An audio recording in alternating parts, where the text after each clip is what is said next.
محمد وآل محمد.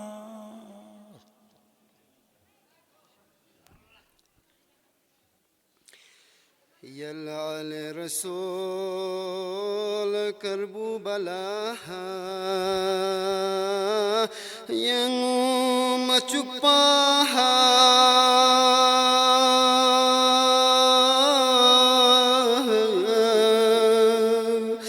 شامپانی لغنو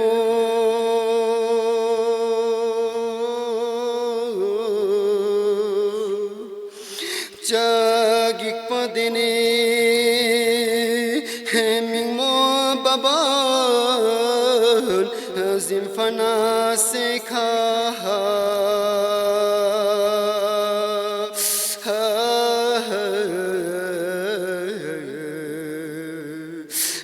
ماریا تھنگنو جاگیک پدنی همین ما بابان زین فنا سکھا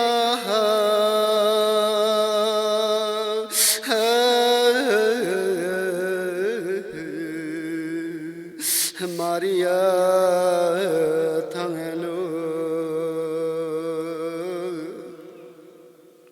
حلق السهرام كرفي برو شهر دمشق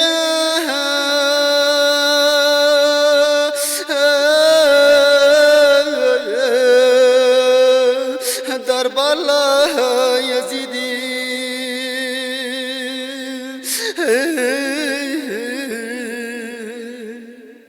تو مغلاسو سے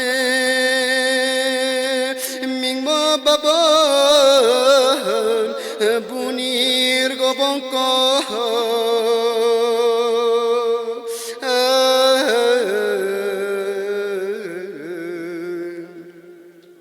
akragi shafeno to miglasu se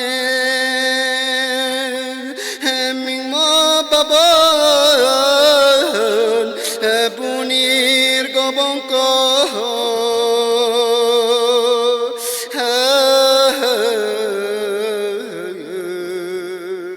akragi shafeno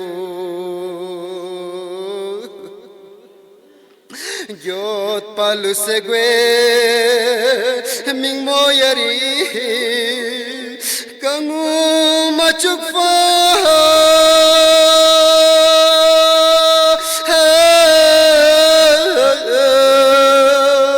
hadakpo kures mingla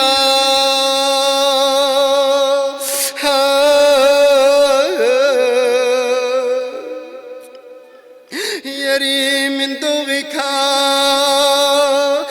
lakpas kore hengwit pale mingmo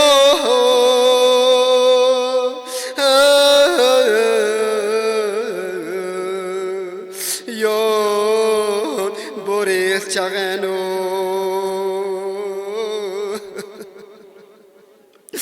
yari min dogika lakpas kore ngwit pale mingmo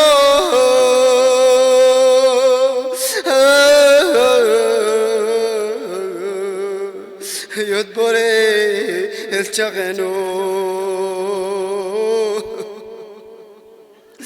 bashiz biosemi moyange string mola detapme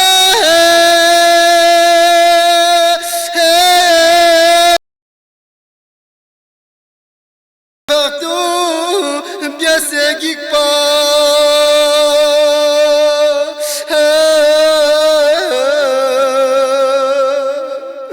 beruso kafa amigi tonga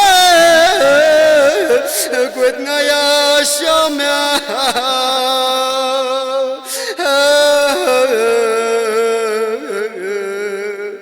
ya fonse thangano be uslo kafa migi tonga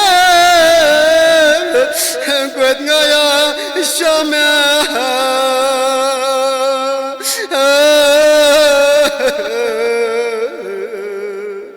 ya fonse thangano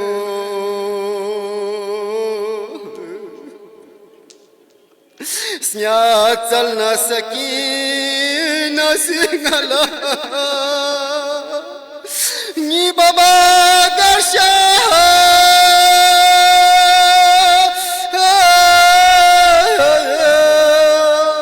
astonzere obiasna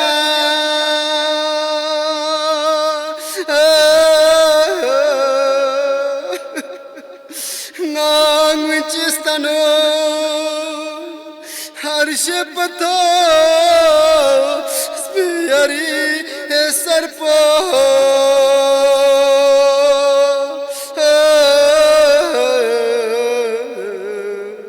nezoni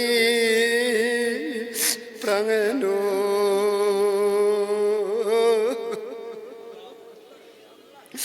nangchistano harshe pato yari sarpo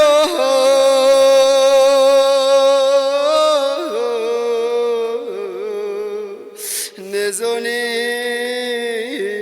prangeno la somigi o kunsirika kofana champe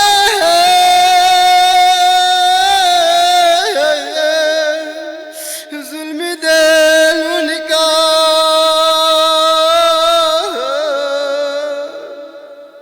ni ming mobila fundasete ummati meka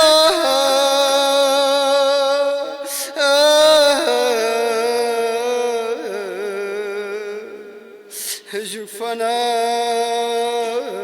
kareno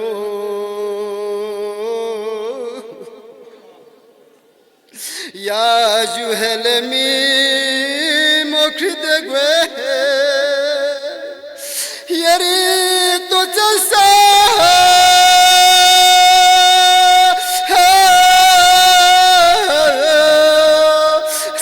sakshofun zduse zamse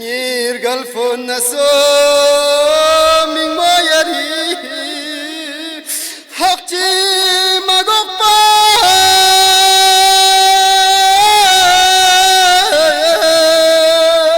yangyur nasolelo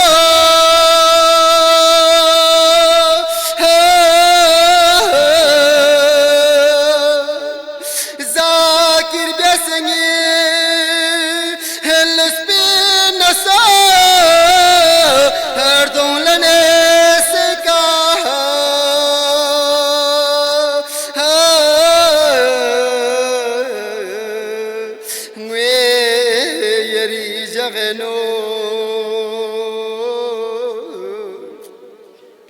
zakir besengi luspina so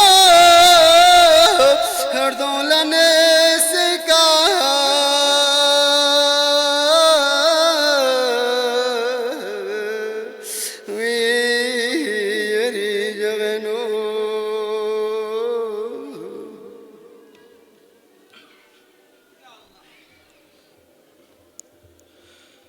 قتل گاہ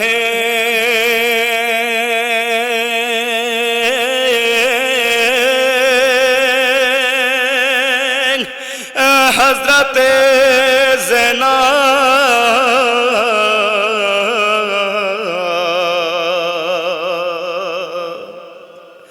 تو چون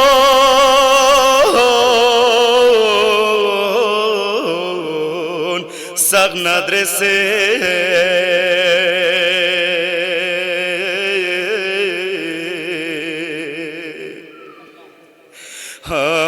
تھن منا تھون شاہ حسینی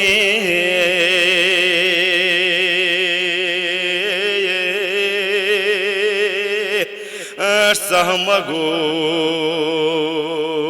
گو نافے سے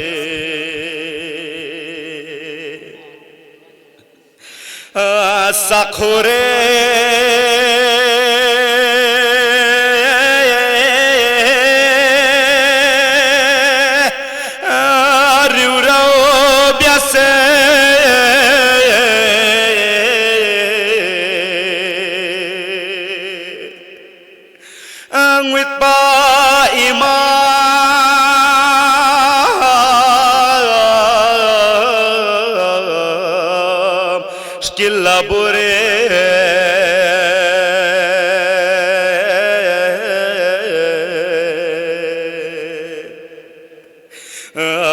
گرگو بینچے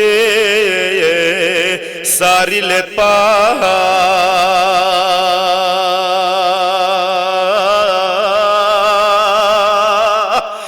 حضرت زینب سے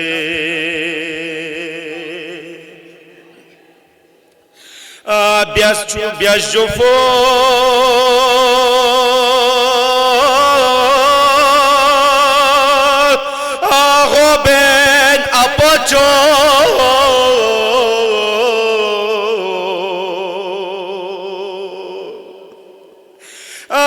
یاری حسین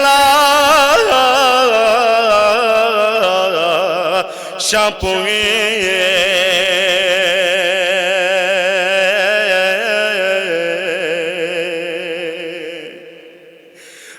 بیاس دینے سنبے می چھت پہ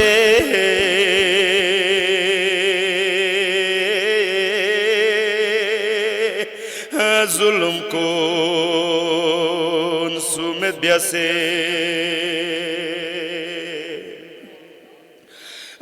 سکھ چیزیں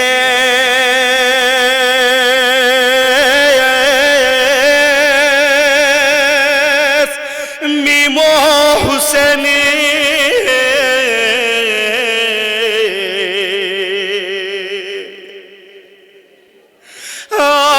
بڑا پکا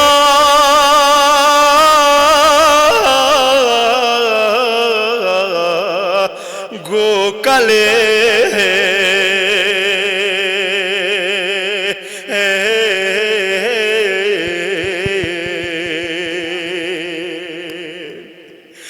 یادینے لوگ چینگ تھونگے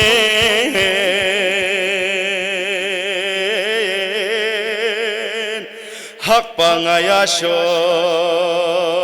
ننکا سے اردوز بسالے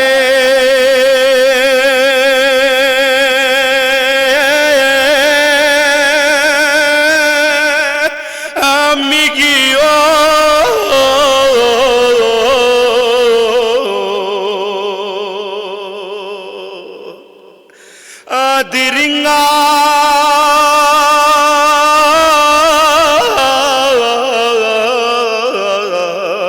آستری مولا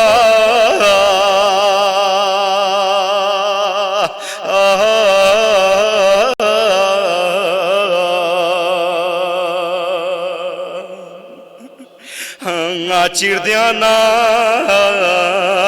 دکھ سونے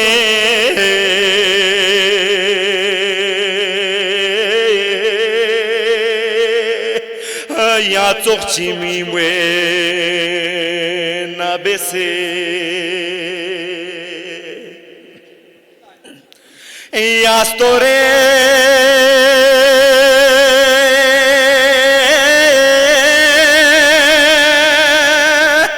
Ani buhmo çakse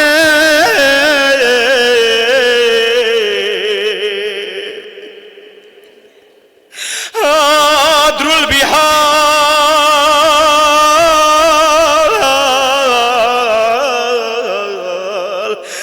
Meddose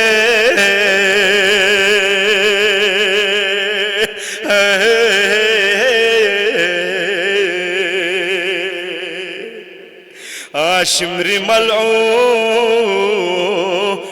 ظلم کن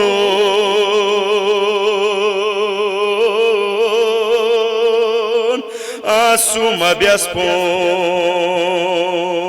بثنی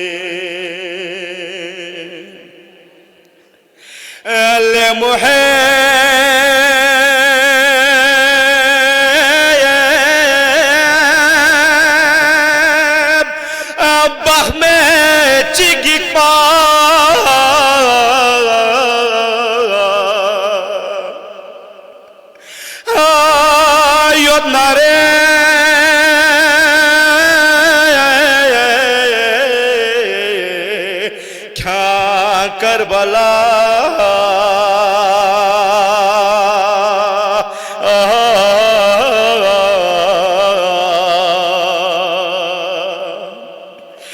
شاہ حسین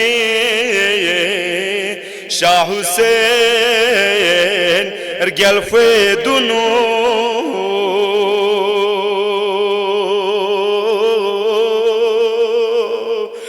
گیوت میں بیاسے شکوا فرسے شاہ حسین گلف دنو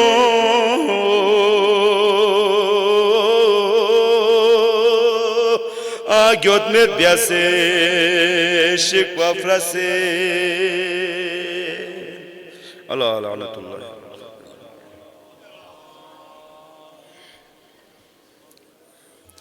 يلا لرمك وفيا ظلم شاخ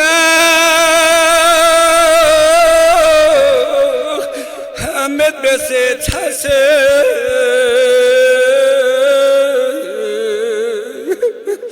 شسير يلفي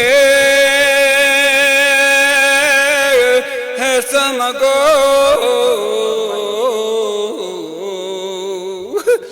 خيري خالين ينساسي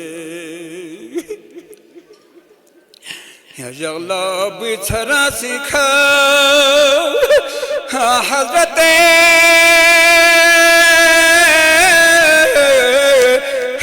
زرا بهشتنا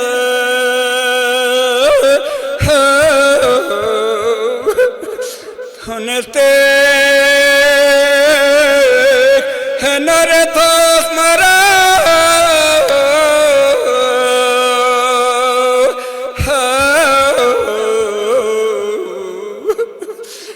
خصوصا كان سيزن سي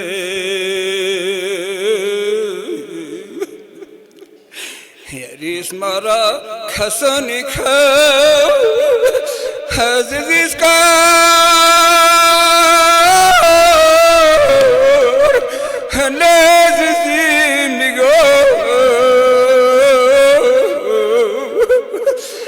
ظلم شاخ ہمیں نہ پچا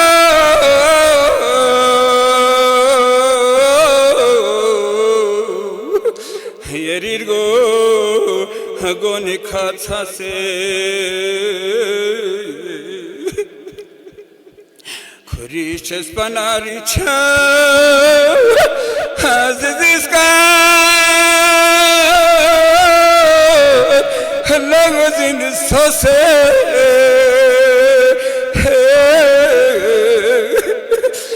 لبے ہو اس کی لہر کا پیار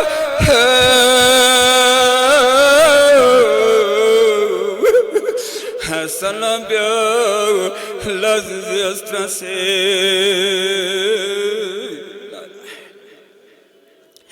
عزیزی یانگیس بخشش بیو ہنگیا شخص دیر سو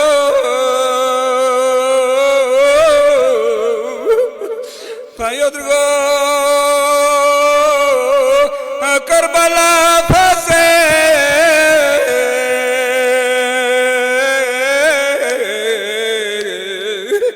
ہیں پایدرگو کربلا پھنسے نیبران پہ کا سکینہ گف سے ہنگنیت پر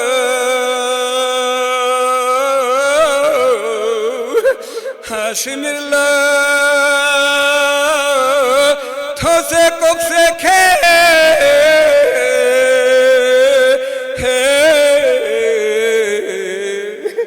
ہیز دنازو ہر کوئی کتھرتا سے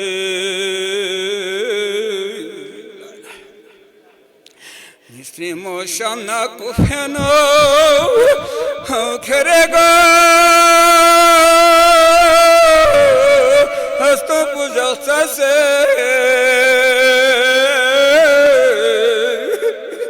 ہے چھری کھا ہرچک پینگی دنبا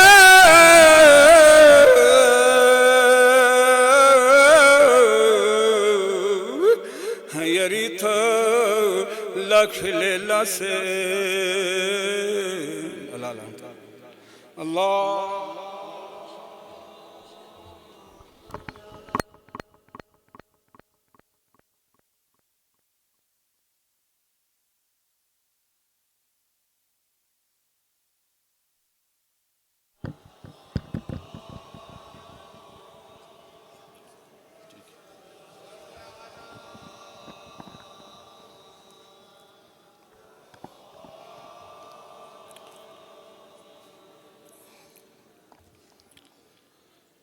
اعوذ باللہ من الشیطان الرجیم بسم اللہ الرحمن الرحیم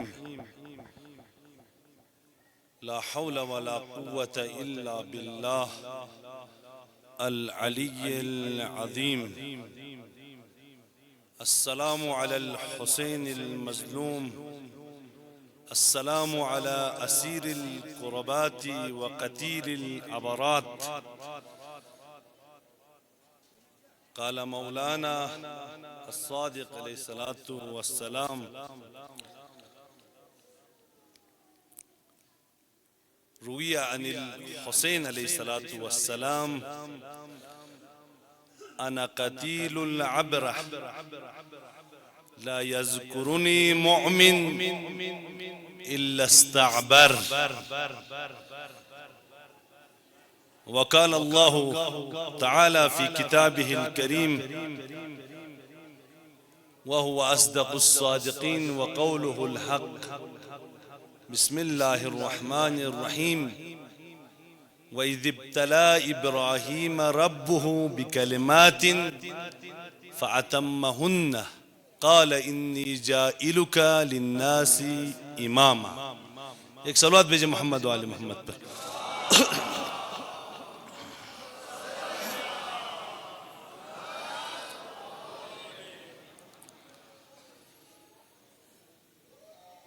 عزاداران سید الشہداء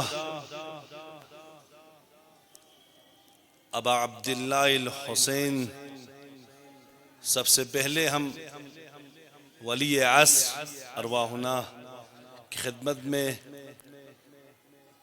ان کے جد بزرگوار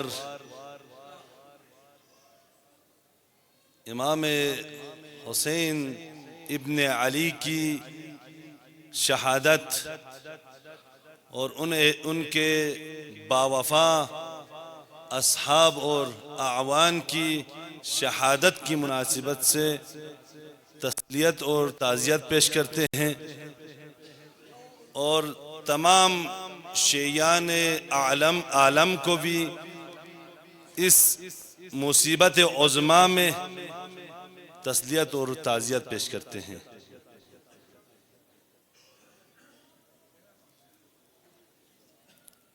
امام حسین کی شہادت ایک عظیم وفدیناہ بذبح عظیم کا مصداق اتم ہے، اور شریعت کی بقا کی ضمانت شہادت حسین ابن علی میں ہے۔ بس میں مختصر سا ایک سوال مطرح کروں، اس سوال کے جواب کے بعد اصل موضوع کی طرح۔ جو شباہتیں امام حسین علیہ السلام کی شہادت اور حضرت ابراہیم خلیل کی اس قربانی میں وَإِذِ ابْتَلَىٰ إِبْرَاهِيمَ رَبُّهُ بِكَلِمَاتٍ، یہ آزمائش جو حضرت ابراہیم علیہ السلام سے لی گئی، اس کا مکمل ترین ورژن کربلا کے اندر ہم دیکھتے ہیں۔ ان دو قربانیوں کے اندر جو اشتراکات ہیں ان کو میں آپ کی خدمت میں بیان کروں۔ بارہا آپ لوگوں نے جب بھی محرم آتا ہے، محرم کے مہینے کو ہم لوگ محرم الحرام کہتے ہیں۔ اکثر جوانوں کو یہ معلوم نہیں ہوگا کہ اس مہینے کو حرام کیوں کہا جاتا ہے، محرم الحرام کہتے ہیں۔ اور آپ لوگوں نے یہ بھی سنا ہوگا کہ کالا لباس ایک انسان کے لیے زیب تن کرنا، خصوصاً نماز کی حالت میں، اکثر مراجع کہتے ہیں کراہت ہے، مکروہ ہے۔ آیا سید الشہداء علیہ السلام کی عزا میں بھی سیاہ کپڑا پہننا، کالا کپڑا پہننا وہی کراہت رکھتی ہے یا نہیں رکھتا؟ تو عزیزان من، جوانان من، کالا لباس غم کی اور حزن کی علامت ہے، اور جب مولا امیر المؤمنین کی شہادت ہوئی تو یہ تاریخ کے اندر نقل ہے کہ امام حسن مجتبی ہم اور آپ کے دوسرے امام ہیں، ان کی سیرت، ان کی سنت ہم اور آپ کے لیے حجت ہے۔ امام علیہ السلام اپنے والد بزرگوار کی شہادت میں جب گھر سے باہر نکلے تو آپ کالا لباس پہن کے نکلے تھے۔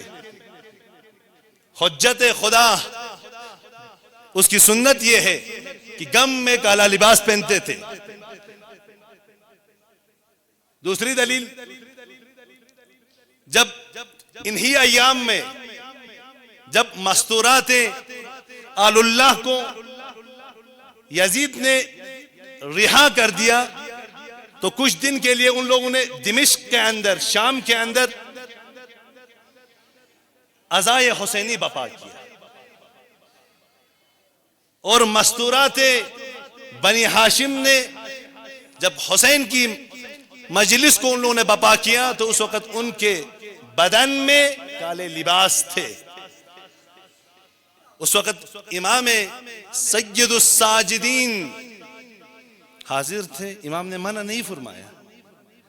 اس کے بعد طول تاریخ میں جب بھی شیعوں نے حسین کا تذکرہ کیا ہے، محرم میں حسین کی عزا کو بپا کیا ہے، یہ شعائر الہی کے تقویت کے باعث ہیں۔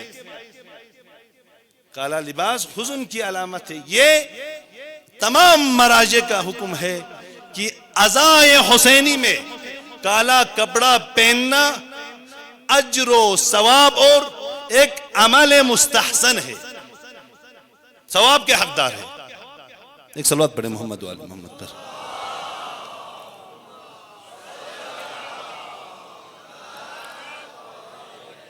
دوسری بات، ہم محرم الحرام کو حرام کیوں کہتے ہیں؟ یوں تو اسلام کے اندر 4 مہینے حرام والے مہینے قرار دیے گئے ہیں، صریح قرآن کی آیت ہے۔ ان میں سے ماہ ذی الحجہ، ذی القعدہ، رجب اور محرم، یہ 4 مہینے، رجب المرجب اور محرم الحرام۔ ان کو حرام کیوں کہتے ہیں؟ جیسے ہم مسجد الحرام کو، اس مسجد کو کیا کہتے ہیں؟ مسجد الحرام کہتے ہیں، تعظیم کی وجہ سے کہتے ہیں۔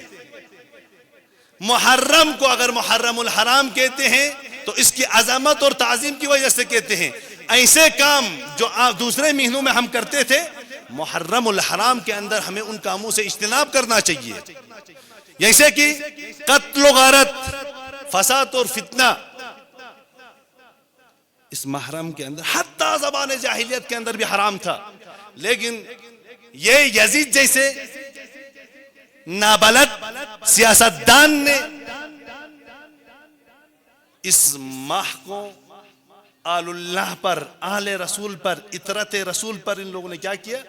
اس ماہ کے اندر وہی ظلم و جفا کیا جو زبان جاہلیت کے اندر جاہل لوگ بھی نہیں کرتے تھے، ان لوگوں نے مباح کر دیا۔ اس حرام مہینے کی حرمت کو پامال آل امیہ نے کیا، آل ابو سفیان نے کیا، وہ بھی کس کے ساتھ؟ اطرت آل اللہ کے ساتھ، وہ بھی کس کے ساتھ؟ اطرت محمد صلی اللہ علیہ وسلم۔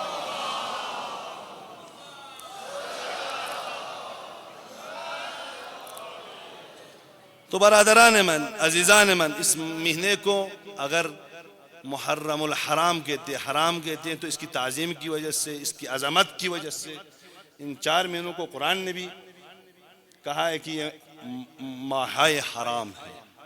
جنگ و جدال کرنا، فساد فتنہ کرنا، ایسے کاموں سے گریز کرنا چاہیے جو انسان عام دوسرے مہینوں میں انجام دیتا ہے۔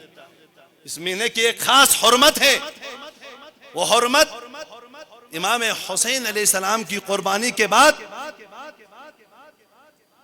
2 برابر ہو چکی ہے۔ ان مجالسوں کا احترام، اس مہینے کا احترام ہم تمام شیعیان امیر المومنین پر فرض ہے۔ ایک صلوات پڑھیں محمد۔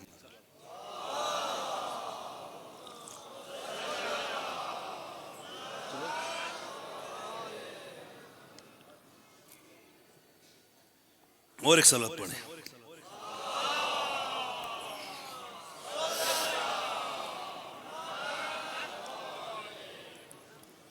یہاں پر میں بریکٹ میں ایک بات کہوں، اب تمام عزاداران ابی عبداللہ الحسین سے میری خواہش ہے کہ ان چیزوں کو توجہ کریں۔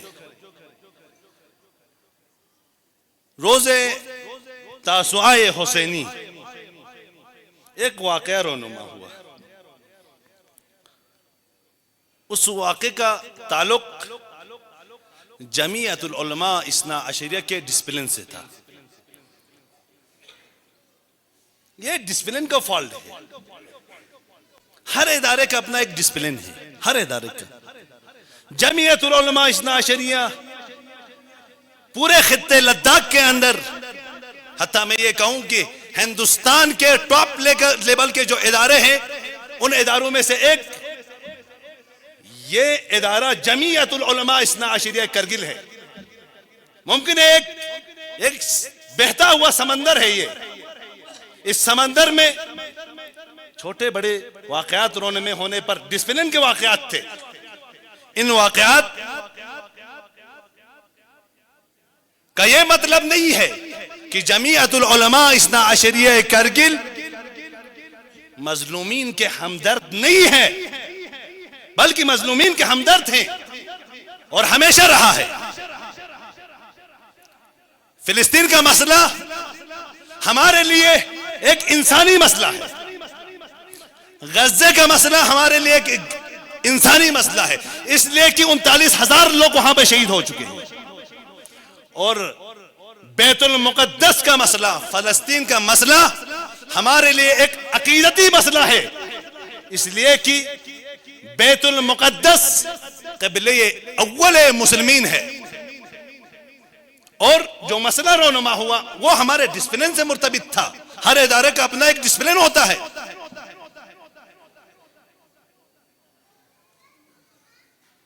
لیکن بدقسمتی سے کچھ لوگ، کچھ مغرض افراد باہر اس طرح پیش کر رہے ہیں جس طرح خود لوگ اسرائیل میں جا کر خط مقدم میں لڑ رہے ہیں.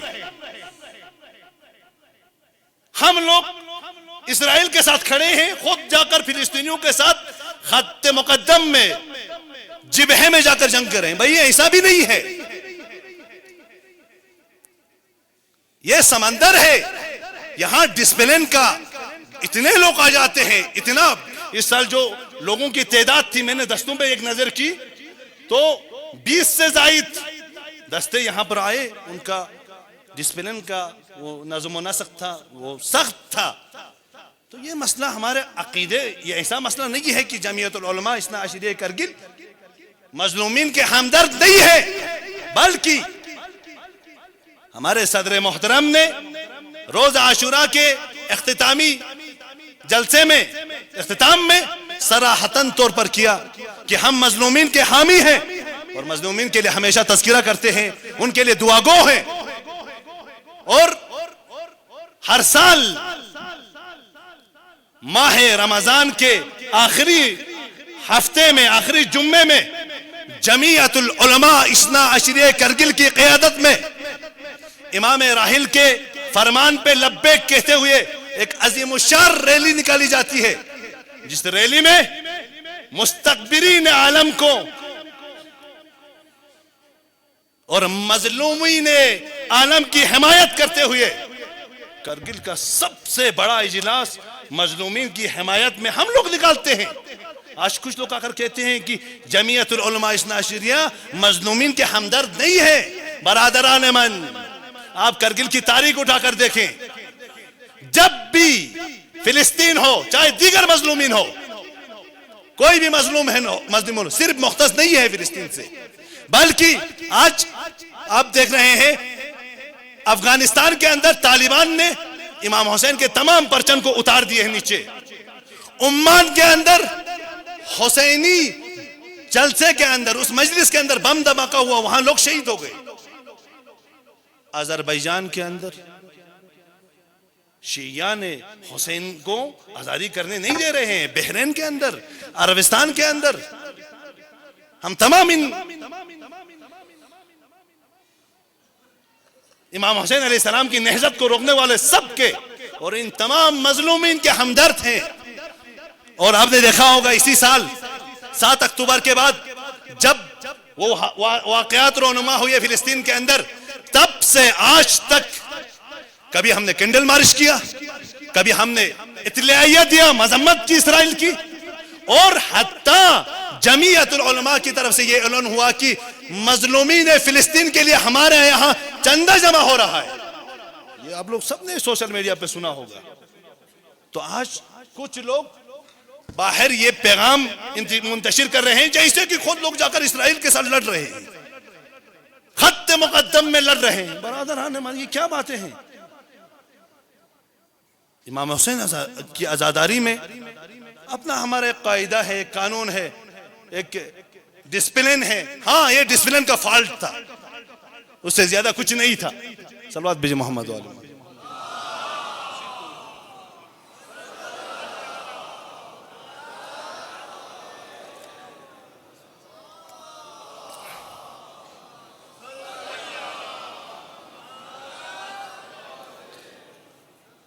تو برادران من، آج کی جو مجلس ہے وہ حضرت ابا عبداللہ الحسین سید الشہداء کی مظلومیت کی مجلس ہے.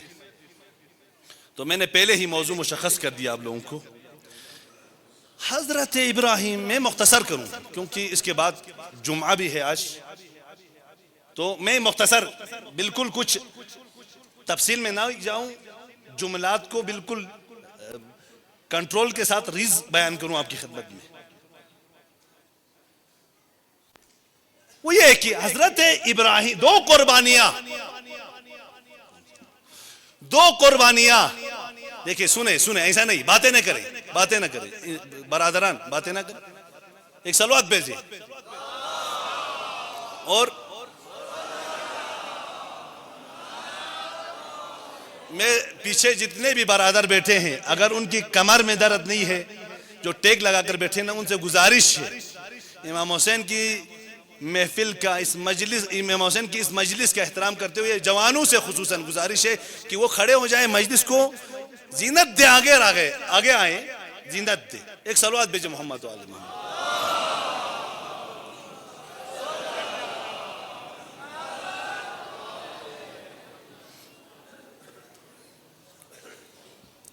امام حسین علیہ السلام دو قربانیاں ایسی ہے تاریخ کے اندر دو قربانیاں ایسی ہیں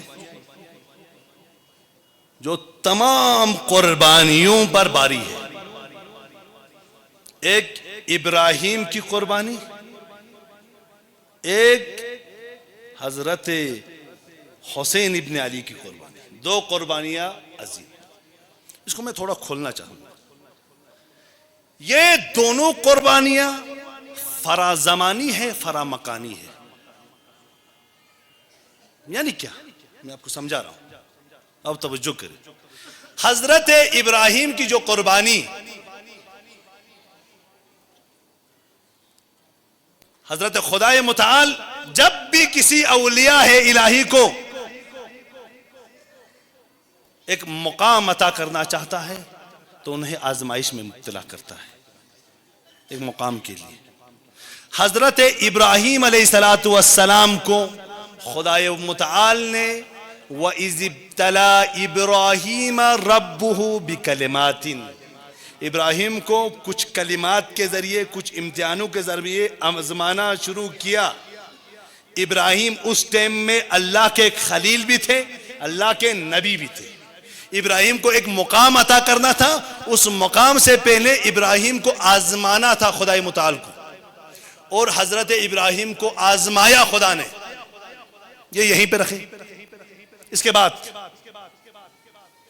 حضرت ابراہیم علیہ السلام کی قربانی اور امام حسین کی قربانی کے اندر یہ سنیں مجھے دیکھیں یہاں دیکھیں میں مختصر کروں گا اتنا ٹائم نہیں لے لوں گا اگر آپ لوگ میرا ساتھ دیں گے تو مختصر میں ختم کروں گا حضرت ابراہیم اور امام حسین کی قربانی کے اندر ایک دو چیزیں مشترک ہیں ان میں یہ چیز ہے کہ حضرت ابراہیم کی قربانی اور حضرت حسین کی قربانی فرا زبانی اور فقرا مکانی ہے جب ابراہیم نے وہ قربانی پیش کی اس کے بعد خانہ خدا کی تعمیر کی خانہ خدا کی جب تعمیر کی ابراہیم علیہ السلام نے خدا کا حکم تھا ابراہیم تم تعمیر کر ابراہیم نے تعمیر کیا جب خانہ خدا مکمل ہو گیا تو خدا نے ابراہیم سے کہا علیک الاذان وعلیک البلاغ ابراہیم تم لوگوں کو پکارو تم لوگوں کو پیغام پہنچاؤ ابراہیم نے کہا پروردگارا اس بیابان میں اس صحرا میں اس ریگستان میں میری فریاد کو کون سنے گا اس زمانے میں اس جزیرۃ العرب میں آبادی نہیں تھی جہاں آج مکہ ہے وہاں آبادی نہیں تھی لیکن فرمان الہی تھا حضرت ابراہیم علیہ السلام مقام ابراہیم میں جو پتھر رکھا ہوا ہے نا اس پہ سوار ہوئے اس پہ بیٹھے وہاں سے فریاد کی ابراہیم نے حلموا الی الحج ابراہیم نے پروردگار سے پوچھا پروردگارا مجھے ابراہیم کی آواز کہاں پہنچے گی کہاں جائے گی یہاں بیابان ہے یہاں دشت ہے یہاں صحرا ہے میری آواز کہاں جائے گی ابراہیم سے خدا نے کہا ابراہیم تیرا کام ہے بلاغ تمہارا کام ہے اذان دینا تمہارا کام ہے پہنچانا تمہارا کام ہے صدا دینا میں اللہ کا کام ہے میں انسانوں کی سلب کے اندر ڈال دوں گا انسانوں تک پہنچانا کام میرا ہے ابراہیم علیہ السلام اس پتھر کے اوپر سوار ہوئے بیٹھے آواز دی حلموا الی الحج یہ آواز روایت کے اندر ہے خدا متعال نے تمام انسانوں کی سلب کے اندر ڈال دی تمام ماؤں کی ارحام کے اندر ڈال دی آج جب بھی حج کا ٹائم آ جاتا ہے تو پوری دنیا سے کسی کو بھی کوئی کارڈ نہیں آتا ہے ہاں جاؤ بول کر، ہر انسان کھڑا ہو جاتا ہے اور مکے کی طرح چلے جاتا ہے۔ یہ صدا جو ابراہیم نے کل میدان صحرائے عرب صحرائے مکے سے دی تھی، اللہ نے ابراہیم سے وعدہ کیا تھا ابراہیم تم آواز دو، صلب انسانیت کے اندر ڈالنے کا کام ہم انجام دیں گے، اور آج انجام دیا ہے۔ آج پوری جب دیکھتے ہیں پوری دنیا کے اندر جب حج کا موسم آ جاتا ہے، ماہ ذی قعدہ اور ذی حج آ جاتا ہے، تو پوری انسانیت، پورے عاشقین خلیل اللہ کفن باندھ کر کہاں جاتے ہیں؟ صحرائے مکے کی طرح جاتے ہیں وہ۔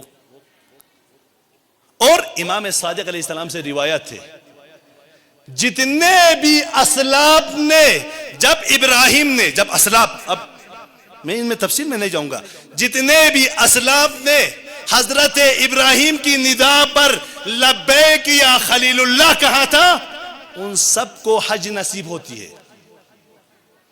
آج حاجی جو جاتے ہیں نا، ان لوگوں نے جب وہ ماؤں کے بطون کے اندر تھے اور باپ کے ارحام کے اندر تھے، اس وقت ابراہیم کی ندا پر، حلموا الی الحج کی ندا پر لبیک لبیک کہا تھا، وہ لوگوں کو ابھی حج نصیب ہو جاتی۔ جب وہ دنیا میں ارحام مادر سے یا بطون مادر سے باہر آتے ہیں تو ان کو حج نصیب ہوتی ہے۔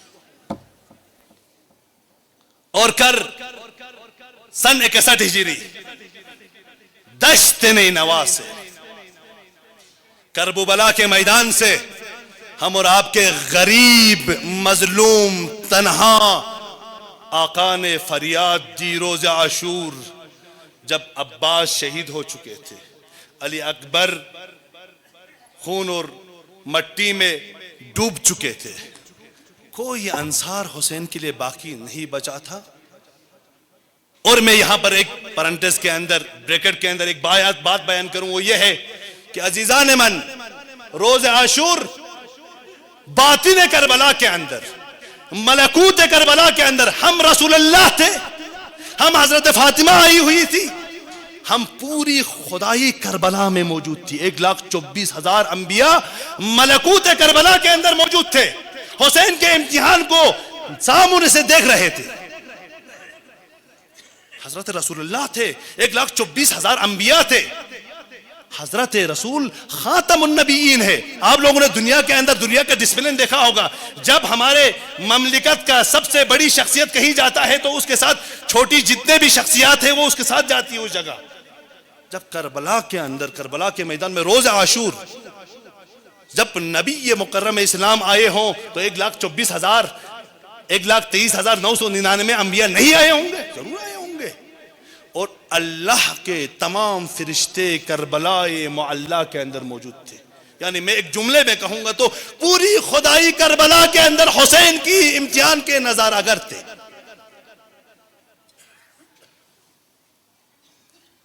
کتنا بڑا امتحان تھا، ہر ایک نبی وہاں پہ موجود تھا، ہر ایک رسول وہاں پہ موجود تھا، اولیاء الہی موجود تھے، ملائک اللہ موجود تھے، سب موجود تھے۔ سنیں، توجہ کریں، ادھر برادران من ادھر توجہ کریں، صلوات بھیجیں محمد، ہمیں بھی پانی پلاؤ۔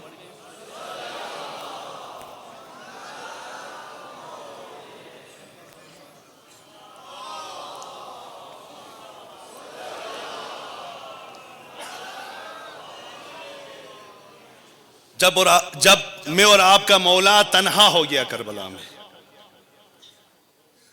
خیمے میں کوئی نہیں تھا، مردوں میں سے، جوانوں میں سے کوئی نہیں تھے، میں اور آپ کا مولا میدان کربلا میں آئے۔ میدان کربلا میں کیا ندا بلند کی حضرت حسین نے؟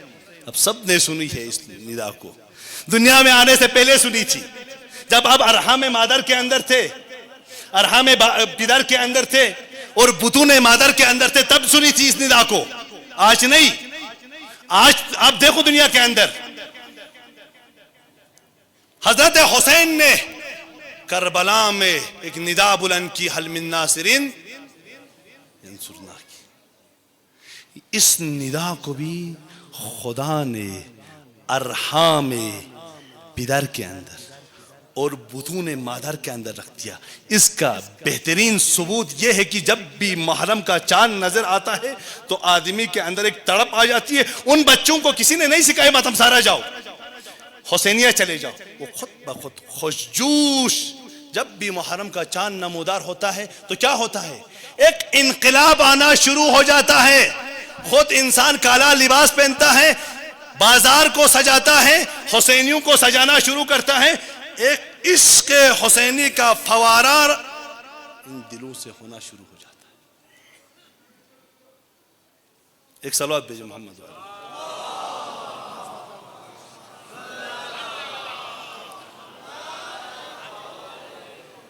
میں تو یہاں یہ کہوں گا, پیغمبر خاتم صلی اللہ علیہ وآلہ وسلم کی گود میں حسین کو لایا ہے.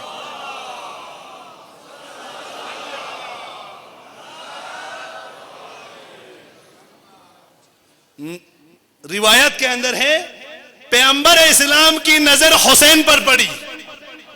پیغمبر اسلام کی نظر حسین پر پڑی.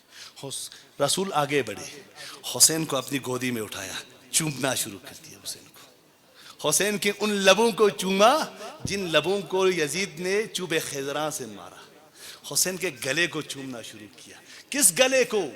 اس گلے کو رسول نے چوما تھا, نبوت کی زبان نے چوسی تھی, انہی رگوں کو کربلا میں کاٹا گیا. یہ کون سا گلا تھا عزیزان احمد؟ یہ وہ گلا تھا جس گلے سے فاطمہ کا خون ٹپکا تھا, فاطمہ کا دودھ ٹپکا تھا. اس گلے کو کربلا میں ان رگوں کو کاٹ دی گئی جس رگوں سے رسول کی زبان کو چوستے تھے حسین. اور حسین کو جب اپنی گود میں اٹھا کر کیا فرمایا رسول اللہ نے, ان لقتل الحسین حرارتا فی قلوب المؤمنین لا تبرد ابدا. حسین کی محبت میں, قتل حسین میں ایک ایسی حرارت ہے, ایک ایسی حرارت مومنین کے دلوں میں قتل حسین نے پیدا کی ہے, تا قیام قیامت یہ حرارت کبھی خاموش ہونے والی. یہی حرارت ہے, وہی حل من ناصر ینصرنا کی صدا ہے جو کربلا میں حسین نے دی تھی. آج بھی جب بھی آپ دیکھو نا, جتنا زمانہ گزرتا ہے اتنا حسینیت کے اندر ایک نکھار آنا شروع ہوا ہے.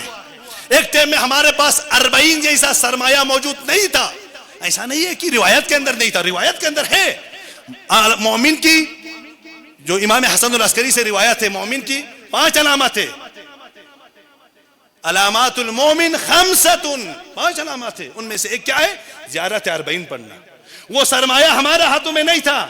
صدام کی حکومت کے پنجو کے نیچے 40 دبی ہوئی تھی, لیکن یہ عراق کے ان مجاہدوں کو سلام ہے جن لوگوں نے صدام جیسوں کو, صدام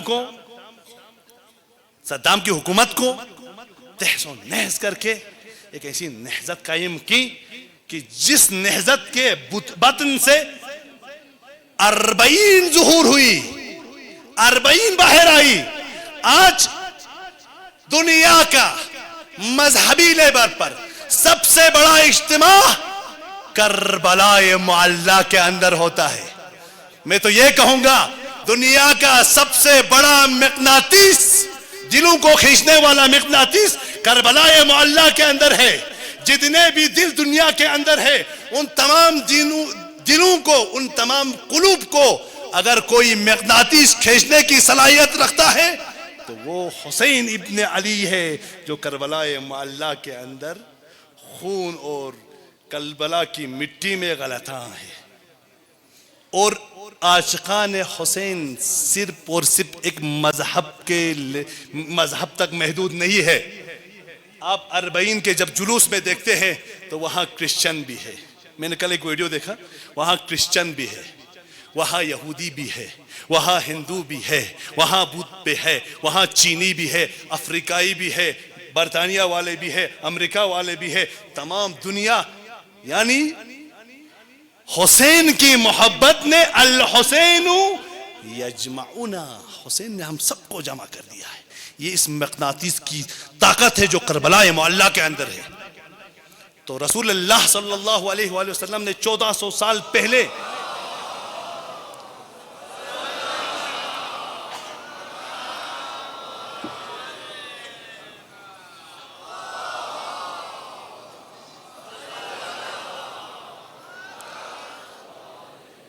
چودہ سو سال پہلے پیشن گوئی کی تھی. لا تبردو ابدا. دنیا اگر روکنا چاہے تو حسین کی نہضت کبھی نہیں رکے گی. اس تیز رفتار سے چلے گی جس تیز رفتار سے نور بھی نہیں چلتا ہوگا. اور آج دنیا کے اندر دیکھتے ہیں حسین کی مجلسیں تمہارے بینر اتارنے سے یا تمہارے روک تھام سے نہیں. متوکل جیسے خبیث مٹی میں دفن ہو گئے لہذت حسین کو روکنے کے لیے آگے بڑھے تھے, لیکن ان کا نام اب تاریخ کے اندر رہ گیا, لیکن انسانوں کے ذہنوں سے وہ محو ہو چکے ہیں. دنیا کی تاریخ میں فقط کچھ کثیب کرتاس میں ان کا نام ہے, کہیں ان کا نام لینا والا نہیں ہے. جن لوگوں نے حسین کو مارنا چاہا ان کا کوئی نام نہیں ہے. اگر کہیں کوئی یزید کا نام لے رہا ہے تو اس کو منفی پہلو میں ان کا نام لے رہا ہے. تو عزیزان امان, میں تفصیل میں نہیں جاؤں گا, صرف یہی بات پر یہیں پہ ختم کر دوں گا. اس تفصیل تھی کیونکہ ٹائم نہیں ہے ہمارے پاس, جمعہ بھی ہے, دوسرا مقرر بھی یہاں پر حاضر ہوا ہے مجھے بولنے کے لیے. انشاءاللہ کیوں ہم یہیں رہتے ہیں, کب بھی بول سکتے ہیں, اب مومنین کے بیچ میں آ کر کب بھی بول سکتے ہیں. اس کے بعد تفصیل تھی, میں تفصیل میں نہیں جاؤں گا. تو دو چیزیں میں بیان کروں یہاں پر خلاصتاً. امام حسین علیہ السلام اور حضرت ابراہیم علیہ السلام کی قربانی کے اندر کچھ اشتراکات ہیں. ان میں سے ایک مشترک چیز یہ ہے کہ حضرت ابراہیم کی قربانی بھی فرازمانی تھی, فرامکانی تھی, اور یہ فرازمانی فرامکانی تا قیامت جاری ہے. حج کا ٹائم آتا ہے تو لوگوں کے بیچ میں ایک انقلاب آتا ہے, سفید کفن پہنتے ہیں, احرام باندھتے ہیں, نکل جاتے ہیں. کوئی دعوت نہیں آتی ہے, کوئی کارڈ نہیں آتا ہے, انسان خود جوش چلے جاتا ہے. دوسری چیز, محرم کا چاند جب نمودار ہوتا ہے, فرازمانی فرامکانی نمودار ہوتا ہے, خود عزاداران امام حسین علیہ السلام, میں تو کہوں گا عزاداران صرف نہیں, شیعہ صرف نہیں. کل ہمارے جلوس میں دیکھا ایک سردار جی کو آپ لوگ سب نے, بھائی اسے کس نے کہا تھا؟ یہ انسانیت نے, امام حسین کے قیام نے, امام حسین کی محبت نے تمام انسانیت کو بیدار کیا ہے. وہ شعر جو مشہور ہے, انسان کو بیدار تو ہونے دو. آپ بتاؤ آگے, آپ بتاؤ نا, انسان کو بیدار تو ہونے دو, ہر قوم پکارے گی. یہ ہو رہا ہے آج, یہ انقلاب شروع ہو چکا ہے. اب انقلاب حسینی یہاں پہ رکنے والا, یہاں پہ میں نے اختتام کیا کیونکہ وقت کی کمی ہے. لیکن عصر عاشور میں ایک دو چیزوں کو آرام سے بیان کروں, آپ سنیں بس. کوئی رونا چاہتا ہے اسی طرح روئیں, اب بس مجھے دیکھیں, سنیں. کربلا کے اندر, کربلا کے شہداء میں, شہداء کی فہرست میں عورتوں میں سے جو کربلا کے اندر جسے کہا جائے شہیدہ ہیں, عورتوں میں سے ایک ہے کربلا کے اندر شہید ہوئی, وہ وہب کی زوجہ ہے, کربلا کے اندر شہید ہوئی. اور کسی اور عورت کا میں نے نام میری تحقیقات کے مطابق نہیں ہے کربلا کے اس نہضت کے اندر. یعنی کربلا میں عورتوں کا بھی بہت بڑا کردار رہا ہے, اس میں الگ سے ایک مجلس ہونی چاہیے. عورتوں کا کردار کربلا میں انہوں نے کیا کردار نبھایا, ایک یہ چیز ہے. اور کربلا کے اندر جہاں تک میری تحقیقات ہیں, تمام سروں کو تن سے جدا کر دیا گیا. کربلا کے جتنے بھی شہداء ہیں تن سے جدا کر دیا گیا. صرف میں نے دیکھا, جہاں تک میری تحقیق ہے, صرف علی الاصغر جسے عبداللہ رضی کہا جاتا ہے, اس کے سر کو تن سے جدا نہیں کر دیا گیا. لیکن بعض نقل کے اندر موجود ہے کہ جب حسین کے سر مبارک کو عبید اللہ کے دربار میں پیش کیا گیا, اس تش میں حسین کے سر کے ساتھ علی اصغر کا سر رکھا ہوا تھا آمنے سامنے. یہ نقل کے اندر موجود ہے, لیکن تحقیقات جو ہیں اس کے حساب سے صرف علی اصغر کا سر تن سے جدا نہیں ہوا. جب عصر عاشورہ تمام ہو گیا, سر حسین بدن سے جدا ہوا, تو حسین کے سر کو نوک نیزے پر بلند کر دیا گیا. حلحلہ ہوا, وہاں ڈول ڈبن بجا، تالیاں ہوئی، فتح اور پیروزی کے نعرے اور اشعار پڑھے گئے کربلا معلیٰ کے اندر. اسی دوپہر میں عصر عاشورہ، توجہ کریں، عصر عاشورہ ختم ہو گیا. برادران سنیں، عصر عاشورہ حسین کے سر کو عبید اللہ ابن زیاد نے دو لوگوں کے حوالے کیا. ایک خولی کے حوالے کیا، دوسرا حمید ابن مسلم. اسے حمید ابن مسلم بھی کہا جاتا ہے، حمید ابن مسلم بھی تاریخ کے اندر اس کے نام کے اندر. ان دونوں کے حوالے کیا اور ان سے عبید اللہ عمر سعد نے یہ کہا کہ آپ فوراً کوفے چلے جائیں، عبید اللہ کے دربار میں پیش کریں.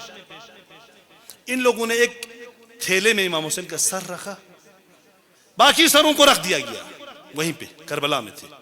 حضرت زینب سلام اللہ علیہا اس حالات میں وہیں پہ تھی. ایک جملہ پرنٹس میں حضرت زینب کے حوالے سے بیان کروں.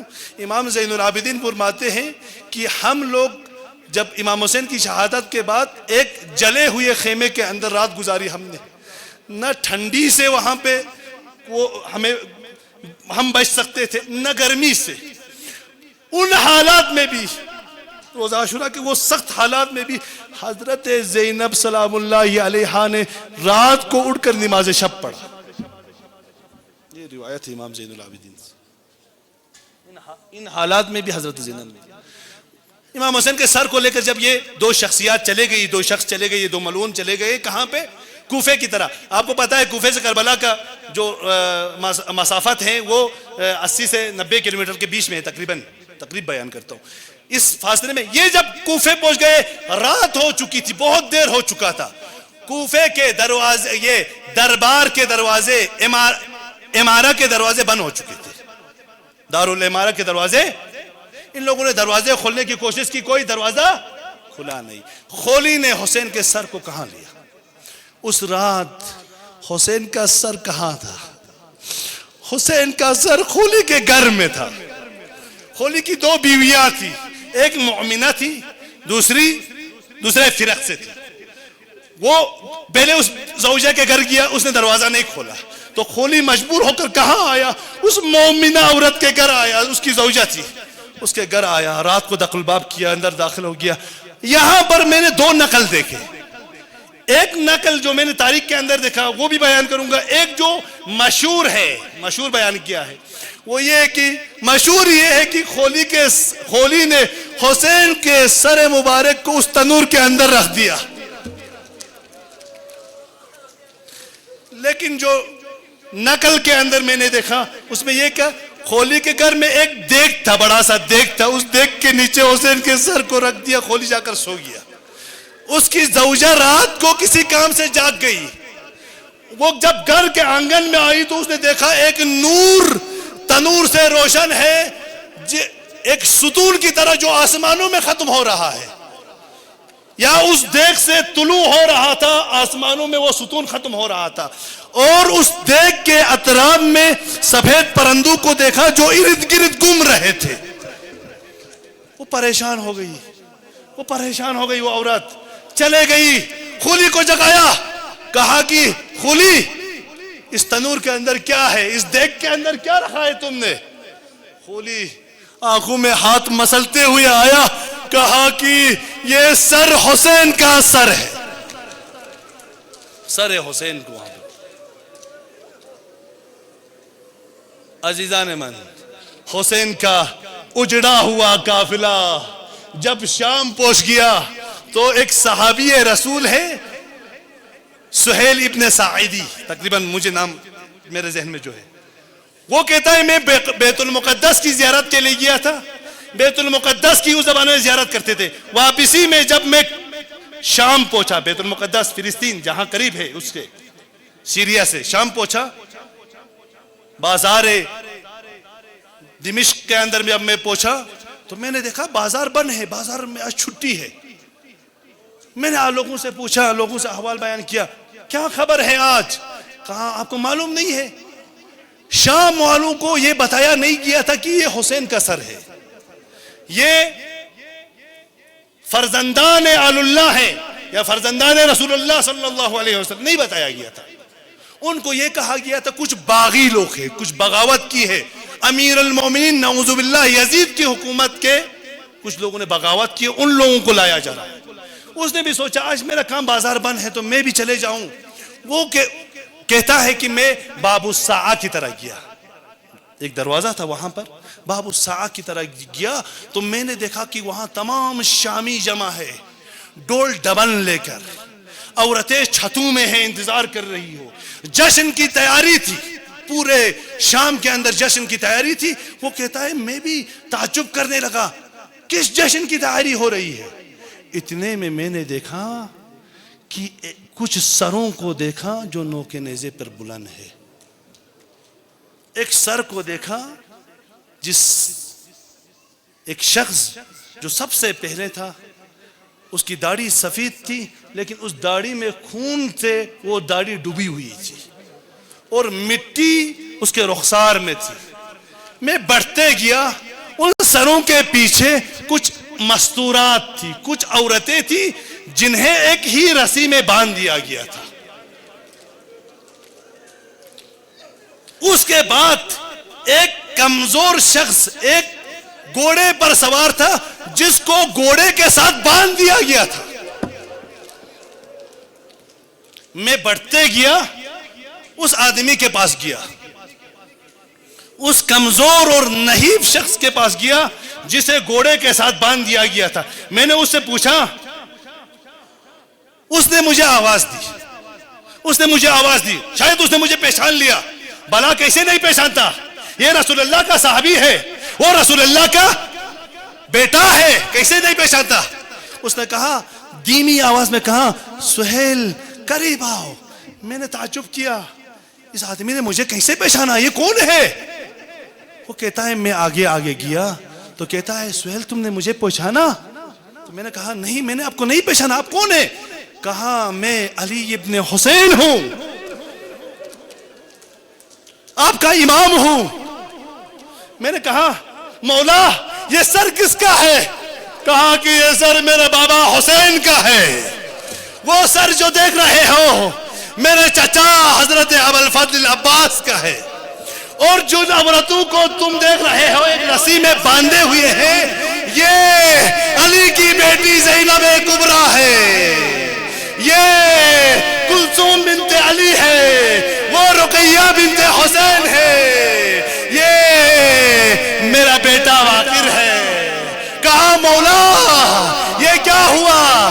کہا کہ یزید کی فوج نے ہمیں کربلا معلیٰ کے اندر ہمارے بڑوں کو شہید کر کے، ان کے سروں کو تن سے جدا کر کے، ان کی عورتوں کو اسیر کر کے ہمیں ذلیل کرنے کے لیے شام و کوفے کے بازار میں پھرایا جایا۔ صحابی رسول کہتا ہے مولا میں اس عالم غربت میں آپ کی کیا مدد کر سکتا ہوں؟ تو میں اور آپ کے مولا نے کیا کہا، اے صحابی رسول مجھے معلوم ہے آپ تاجر ہیں، آپ کے پاس پیسے ہیں۔ جن لوگوں کے ہاتھوں میں نیزوں میں حسین کا سر ہے انہیں کچھ پیسہ دے کر انہیں مستورات سے دور کرو، تاکہ تماشائیوں کی نگاہ زینب اور ام کلثوم کے سروں پہ نہ پڑے۔ وہ کہتا ہے، وہ صحابی رسول کہتا ہے میں نے کچھ پیسے جمع کر کے کچھ پیسے دیے، ان کو دور کیا، پھر میں فوراً امام زین العابدین کی خدمت میں آیا۔ آخری جملہ ہے، آخری پرسہ ہے اب انشاءاللہ۔ میں نے امام زین العابدین سے کہا یا ابن رسول اللہ میں آپ کی کیا مدد کر سکتا ہوں اور کیا مدد کر سکتا ہوں؟ امام نے کہا میرے ہاتھ بندھے ہوئے ہیں، توق میرے سر پہ ہے، مجھے گھوڑے کے ساتھ باندھ دیا گیا ہے، آپ میری ان پسلیوں میں درد آ رہا ہے، میری ان پسلیوں میں یہاں پر مجھے حضرت فاطمہ یاد آتی ہے، ان کی پسلیاں بھی ٹوٹ گئی تھی، یہاں امام زین العابدین ان کی پسلیوں میں درد آ رہا تھا۔ کہا مولا نے اے سہیل تمہارے ہاتھ بندھے ہوئے نہیں ہیں، تمہارے ہاتھ کھلے ہیں، میرا امامہ اتارو اور اس زنجیر اور میری پسلیوں کے بیچ میں لگاؤ۔ ساحل کہتا ہے جب میں نے امام زین العابدین کا امامہ اتارا تو میں نے کیا دیکھا، امام کے سر کے بال جلے ہوئے ہیں۔ امام کے سر کے بال جلے ہوئے ہیں. امام سے پوچھا یا اپنا رسول اللہ آپ کے بال جلے ہوئے ہیں. اے سہیل میں کیا بیان کروں, ان ظالموں نے ہمیں عیسائی اور یہودیوں کی بستیوں سے گزارا اور ان لوگوں نے خیبر کا انتقام لیا ہم سے. سہیل کہتا ہے میں نے جب امامہ اتارا تو امام کے بالوں کو دیکھا جلے ہوئے ہیں. امام کی پسلیوں کے بیچ میں اس امامے کو ڈالنے کے لیے جب میں نے زنجیر اور اس رسی کو کھینچا تو امام کے جسم سے, امام کی پسلیوں سے تازہ تازہ خون جاری ہونے لگا. قالوا ان للہ وإنا إليه راجعون ألا لعنة الله على القوم الظالمين وسيعلم الذين ظلموا أي منقلب. بہت لوگوں نے بیمار ہے بحق شہدائے کربلا التماس سے دعا کے لیے کہا ہے, خصوصاً جن لوگوں نے کہا ہے بیمار ہے اسپتال کے اندر, اور خصوصاً جو لوگ آپ کے منظورین ہیں ذہن میں ہے ان بیماروں کی شفا یابی کے لیے. ان آنسوں کو پاک نہیں کرنا, ابھی ان آنسوں سے کام ہے, جلدی مت کریں آنسوں کو پاک کرنے میں, ان کو رہنے دیں ان رخسار کے اوپر, ان رخسار کے اوپر رہنے دو آنسوں کو. یہ آنسوں قیمتی آنسو ہے, وہ آنسو نہیں ہے جو ہم کسی اور غم میں بہاتے ہیں. ان آنسوں کی قدر کریں. زہرا مرضیہ ایک رومال لے کر آتی ہے. واقعاً اس حدیث کو میں نے اہل سنت کی روایات کے اندر دیکھا ہے, یہ کوئی ضعیف حدیث نہیں ہے. کچھ لوگ مذاق بناتے ہیں ان روایات کا, نہیں, یہ بالکل صحیح و سند روایات ہے اور ہمارے برادران اہل سنت کی روایت ہے. ان تمام مریضوں کے لیے جن لوگوں جو پریشان حال ہے, گرفتار ہیں, جن کو بال بچے نہیں ہیں, جن کو بال بچے ہیں ان کی سلامتی کے لیے, سب کے لیے ہم دعا کرتے ہیں. اور حجت خدا حضرت امام عصر ارواحنا فدا, اور مظلومین عالم کی رہائی کے لیے دشمنوں اور ظالموں کے چنگال سے ہم سب دعا کرتے ہیں. اس دعاؤں کے لیے 2 مرتبہ اس آیہ شریفہ کو پڑھ کے ہم لوگ ہدیہ کرتے ہیں ان تمام لوگوں کی بیماریاں شفا ہونے کے لیے. بسم اللہ الرحمن الرحیم. اعوذ باللہ من الشیطان الرجیم. اما یجیبون, بلند آواز ہے, یہ عزاداروں کی آواز یہ تھوڑی ہوتی ہے. نہیں نہیں نہیں نہیں نہیں نہیں نہیں, دوبارہ پڑھیں ایک مرتبہ پوری طاقت کے ساتھ, جس طرح میں پوری طاقت سے پڑھ رہا ہوں. اما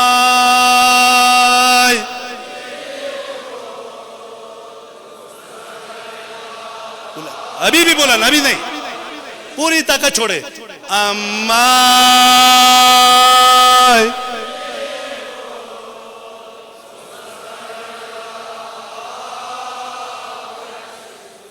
اور برادران ایمان تجیب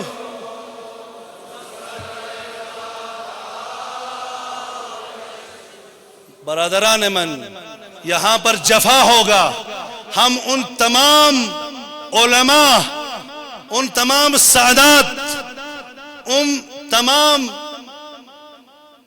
مومنین کا جن لوگوں نے اس حوزے کے لیے آج تک خدمت کرتے آئے ہیں, ہمارے علماء گزر جائے, جفا ہو جائے گا اگر ان کا ذکر نہ کیا جائے تو.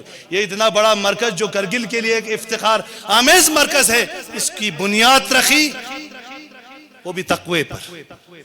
ان کی یاد کریں ہم, جن کے ہمارے دوران کے جو علماء میرے ذہن میں ہیں, ان کا میں کچھ کا نام لیتا ہوں, آپ ناراض نہیں ہونا, میں سب کا نام لے سکتا تھا اگر میرے پاس ٹائم ہوتا یا مجھے ذہن میں ہوتے. جیسے کہ شیخ موسیٰ شریفی, شیخ محمد احمد محمدی, شیخ توحہ وغیرہ, شیخ علی تنگو وغیرہ, یہ ان لوگوں علماء نے زحمت کی ہے. اور اس کے علاوہ مومنین, جب تک آپ کا سپورٹ نہ ہو اس مرکزیت کے لیے تب تک یہ نہیں چل سکتا ہے. صرف علماء کا نہیں ہے, یہ کرگل کے تک افراد کا ہے, اس میں آپ کا ہمیشہ سپورٹ ہونا چاہیے.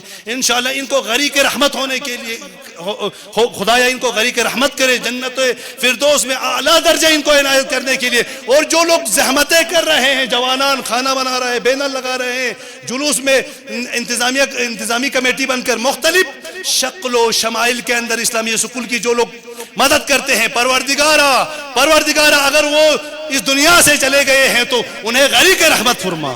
خدایا جو لوگ زندہ ہے اسلامی سکول میں کسی بھی لباس میں اس سکول کی حمایت کر رہے ہیں, آزاداری حسین کو بپا کر رہے ہیں, پروردگارہ ان کو صحت عطا فرما, اور ان کو ہمیشہ دنیا کے اندر ترقی دے، ان کی اولاد کو بھی دنیا کے اندر ترقی دے.